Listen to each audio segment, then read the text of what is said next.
La fin justifie pas les moyens. Tu penses pas que le benchmark, ça peut être un frein à la créativité? Je suis normand, donc je vais faire des réponses de normand. Est-ce que ça peut pas t'induire justement en erreur? Faut toujours revenir à l'essentiel aussi, c'est pourquoi on fait les choses. Est-ce qu'il vaut mieux, quand on est product designer, se spécialiser? Parce que ce qui compte, c'est pas nos maquettes, c'est pas ce qu'il y a dans Figma, c'est le produit final.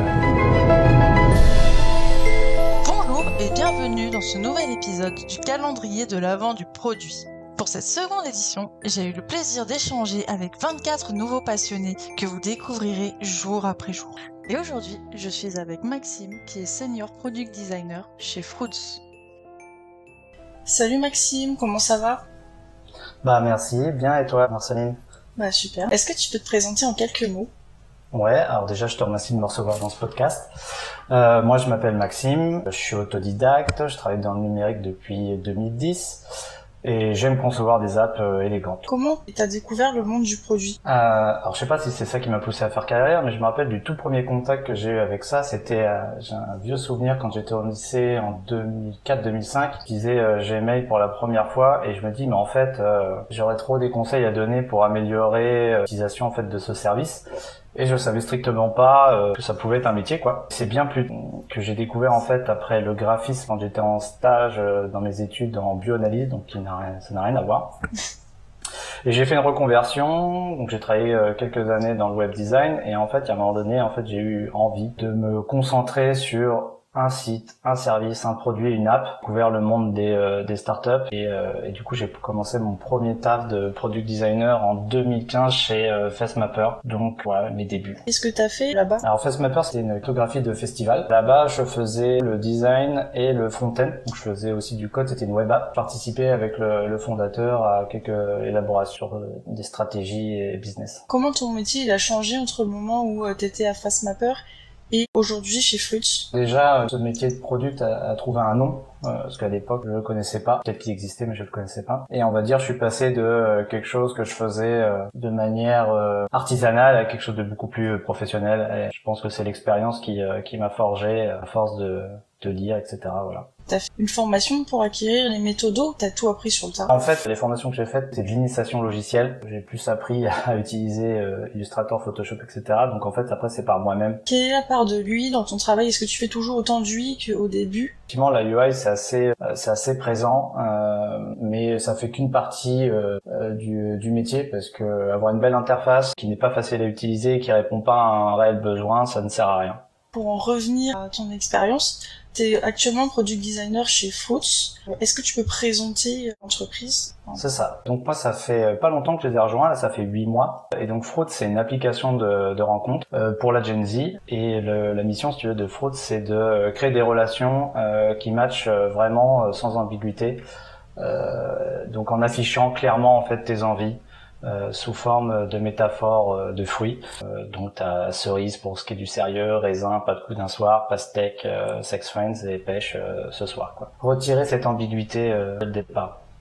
Comment s'organise le produit chez Fruits? Actuellement, on est 3 product designers, dont un head of design en fait, qui fait aussi du delivery. Il n'y a pas de PM, ça l'a toujours été, donc si tu veux en termes d'évolution, à la base Fruits ça a été créé en 2007 et en fait c'était une application qui était créée en parallèle des autres occupations des cofondateurs. C'est qu'à partir de 2020 là où ils ont commencé à faire une grosse refonte où il y a eu des nouvelles fonctionnalités, que là l'équipe a commencé un petit peu, on va dire que ça a commencé à grossir et ça a pris un peu plus d'ampleur, mais vraiment après c'est avec le rachat par Bumble en 2022 où là l'équipe elle a vraiment grossi quoi. Et au départ du coup il y avait qu'un seul designer qui intervenait ponctuellement en fonction des besoins, donc en termes de produits ça se limitait à ça. Du coup, c'est toi qui prends un peu la casquette de PM? C'est un peu toute l'équipe en fait. Déjà pour tout ce qui est gestion de projet,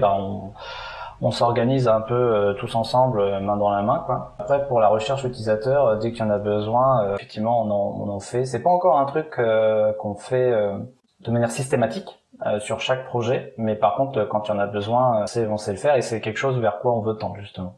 Est-ce qu'il y a quelque chose que tu as appris dans le produit récemment? C'est par rapport à de la data, de l'analyse data. Déjà, faut analyser par rapport à ton funnel, faut même définir une temporalité pour les données.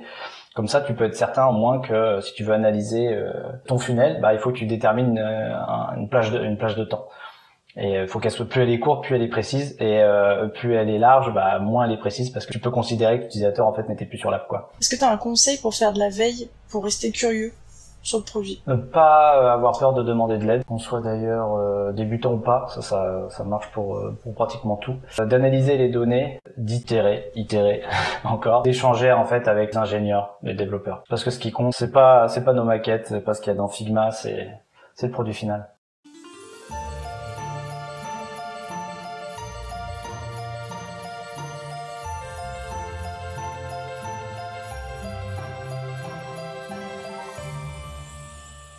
Quel conseil tu donnerais à quelqu'un qui se lance dans le produit aujourd'hui? En fait, je me suis rendu compte que la manière de concevoir était aussi importante que la chose que l'on concevait elle-même. En gros, la fin justifie pas les moyens dans ce cas-là. Et aussi que le métier de product designer, il est complètement différent en fonction de la maturité de la boîte dans laquelle tu vas aller et de la volonté des fondateurs. Autre forcément que le domaine d'activité et que la verticalité. Comment tu vois le monde du produit évoluer? J'ai la sensation que, et c'est une bonne chose je pense, que c'est fini l'époque un peu du western des startups qui se lancent en mode « Ah, j'ai une idée », en gros faire du Facebook où on lance un truc sans réfléchir à la monétisation. Ça prouve une certaine maturité du marché et donc du coup on va regarder plus la rentabilité du produit. Ça change aussi en fonction des investisseurs, donc ça c'est la mentalité elle change là-dessus, donc ça c'est bien.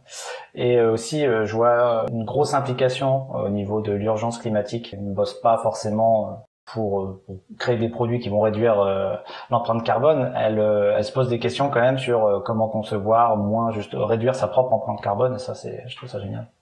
Est-ce qu'il vaut mieux quand on est product designer de se spécialiser, ou est-ce qu'il vaut mieux être généraliste et toucher à tout? Alors je suis normand, donc je vais faire des réponses de normand, je dirais que ça dépend.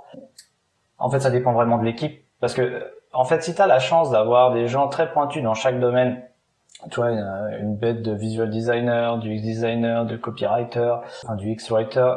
Du coup, tu peux te permettre, en tant que product, voire comme un peu le PM, du coup, d'être un peu plus large et donc de pas forcément te spécialiser. Après, je pense que forcément, le domaine d'activité de ta boîte fait que tu te spécialises, ne serait-ce que rien sur le produit, la verticalité de ton produit. Et après, si tu as une petite équipe, tu as besoin de aussi d'avoir cette vue d'ensemble un peu holistique. Sur tout le produit, donc ça dépend. Après ça dépend aussi des appétences personnelles aussi, faut faire avec ses compétences, quoi. S'il y a vraiment des trucs sur lesquels ça nous botte, faut y aller, quoi, faut pas hésiter. Par exemple mon cas c'est la UI. Alors j'ai toujours pensé en fait à concevoir pour que ça soit facile à utiliser, avant même que je connaisse en fait l'UX. Je savais qu'il fallait que ça soit pratique, beau et pratique. Tu penses pas que le benchmark, ça peut être un frein à la créativité?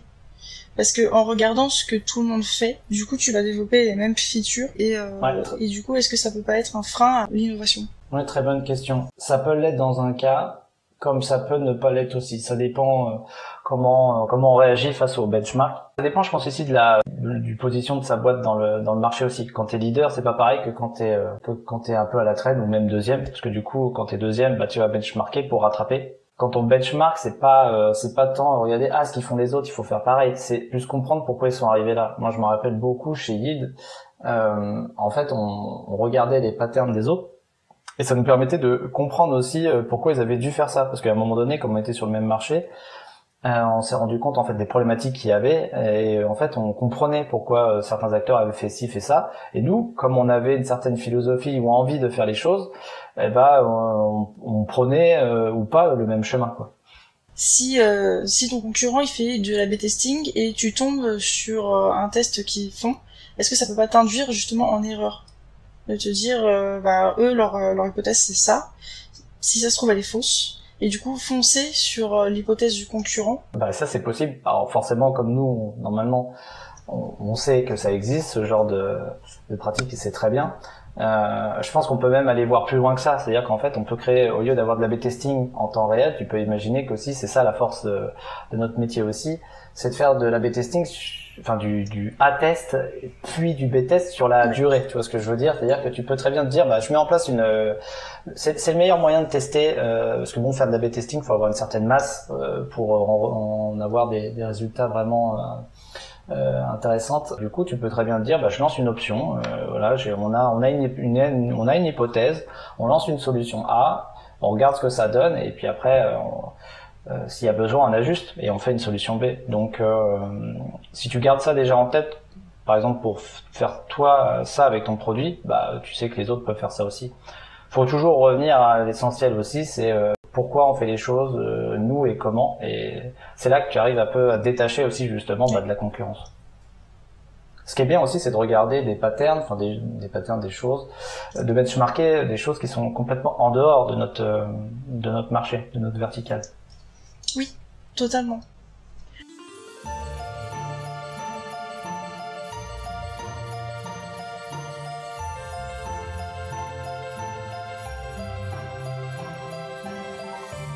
Alors pourquoi est-ce que tu as choisi le breadboarding ?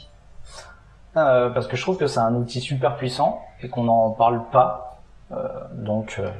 Et je trouve que c'est en plus efficace que le wireframing, donc pourquoi pas. Et du coup, est-ce que tu peux nous expliquer ce que c'est ? En fait, alors moi j'ai découvert ça avec la méthodologie ShapeUp. Ça vient d'une technique en fait d'ingénieur électrique où en fait tu utilises ce qu'ils appellent un breadboard. C'est deux planches avec des trous de chaque côté et t'as tous les composants et les câblages d'un réel appareil mais sans son design. Donc c'est vraiment pour juste voir qu'est-ce que tu dois mettre comme composants et comment tu dois les câbler ensemble pour avoir quelque chose qui fonctionne à la fin. Et en product du coup, ça se traduit par tu fais une page égale une colonne. Dans ta colonne, tu listes vraiment de haut en bas tous les composants que tu veux avoir avec du vrai texte. Peut-être pas forcément le final, mais au moins tu crées du texte et tu fais après la connexion entre tous les composants interactifs et les différentes vues. Ça fait que tu te concentres uniquement sur l'UX sans aucune forme graphique, contrairement au wireframing. Ça te force à te concentrer sur le contenu et le flux, accessible à tout le monde parce que t'as pas besoin c'est écrit visuellement en fait c'est compréhensible et abordable pour tout le monde. Toi, je pense t'as des outils comme le blueprint, etc. Si t'as pas appris à lire ça, Ouais. Et ça laisse du coup, toi, on parlait avec le benchmark, tu parlais de problématiques de créativité chez le designer. Là, pour le coup, comme il y a aucune forme graphique, ça laisse la créativité au designer. Contrairement, tu vois, au wireframing où même si tu sais que tu peux changer, en fait, ça t'induit forcément vers une orientation, le wireframing. L'inconvénient de ça, c'est que du coup, si tu as des personnes qui, eux, ont besoin de se projeter sur un rendu graphique pour pouvoir créer et itérer, cette forme-là va pas du tout leur suffire, quoi. Et du coup, ça te permet aussi de voir quelles sont les features en trop. Ouais, tout à fait. Le fait d'être en monocolonne, c'est comme du mode mobile first. Donc, t'es obligé de te concentrer sur le contenu et tu vois très vite s'il y en a trop, tu retires le superflu, quoi. Finalement, c'est du maquettage très très basse fidélité. Ah ouais, là y a même pas de fidélité. Enfin, c'est une fidélité de contenu, et du coup, quoi. Tu fais comme tester au client. Alors là, à ce niveau-là, je pense que c'est compliqué. Non, j'ai jamais fait de test. Ce serait intéressant de creuser ce niveau-là, mais non, je pense pas. Je pense que là, c'est un outil purement, à mon avis, interne. Et du coup, est-ce que tu peux m'expliquer ce que c'est que ShapeUp en quelques mots, si tu y arrives ? Ouais, il y aura peut-être un peu plus que quelques mots, mais en quelques mots, c'est une approche de gestion de projet comme d'autres. Ça reprend certains principes en fait d'agilité. La différence qu'il peut y avoir, les points notables, c'est que ça se passe sur des cycles de 6 semaines. Ce cycle-là sont complètement en circuit fermé, c'est-à-dire que tu bosses uniquement sur ce qui était prévu de faire dans ce cycle et sur aucune autre tâche, quoi. En amont de ce cycle, on va dire qu'il y a deux phases dans la méthodologie ShapeUp. Il y a la phase Shape, où là tu viens étudier à échelle macro en fait un problème, une idée. À chaque fois, ça donne lieu à un pitch. Donc c'est un document où tu vas venir justement détailler le problème. Donc ça c'est un peu de la discovery en fait, hein. En amont tu fais de la discovery, tu viens vraiment détailler le problème. Ce qu'ils appellent aussi l'appetite, c'est vraiment quel effort on veut mettre. Donc ça va influencer, tu vois, est-ce que ça va être une grosse tâche pendant le cycle ou une petite par exemple. ou voire même peut-être sur plusieurs cycles, parce qu'une très grosse. Tu présentes ta solution de manière vraiment macro, donc là, et de manière très explicite. C'est-à-dire, justement, là, tu peux travailler sur des breadboarding. Donc, tu vois, t'es pas venu approfondir, t'es pas venu mettre la main dans Figma, tu fais juste, en fait, un croquis. Tu peux justement avoir des croquis aussi avec les gros marqueurs là. Tu viens détailler aussi ce qu'ils appellent les trous de lapin, donc c'est vraiment les trucs sur lesquels il faut faire gaffe et pas tomber. Et tout ce qui va être les no-go, ce que tu veux pas faire dans ce projet quoi. Donc ça c'est la partie, c'est le pitch qu'il y a à la fin de la phase. Après pendant ton cycle, tu vas être dans l'étape build. Donc là tu vas construire. Et donc là en gros tu prends le pitch.